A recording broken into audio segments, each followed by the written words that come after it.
case? And then also, what is your message to the Republicans in your conference who are pushing over and over again that you guys can do this with the talking to the Republicans? Well, there are a couple things about that. One is, once we get on, if we were to go down that path, it's very hard to pivot and get back to open up the government. I frankly think we ought to.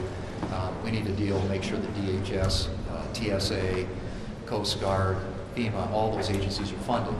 And so I'm hopeful there will be a breakthrough on that. It's going to require some, obviously cooperation from the Democrats, which we haven't seen a lot of so far. But we want to get to the SAVE Act. We also, as I mentioned, we've got a housing bill that we can pivot back and forth to if we get a deal to open up the government. That's harder to do once you're in the throes of a talking filibuster.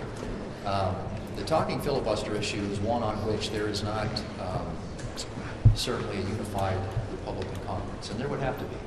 If you go down that path, you're talking about the need to table what are going to be numerous amendments and an ability to keep 50 Republicans unified pretty much on every single vote. And there isn't support for doing that at this point. As I've said, and we will get on it, and we will have a vote on the SAVE Act. The context of that, the process in which we consider it is still an open question, but one that we're having conversations about, but clearly not a unified position, at least among Republicans and Senate. But it sounds like that vote might be subject to a 60-vote threshold. Is that what you're saying? I think that's obviously a very good possibility. Leader Thune.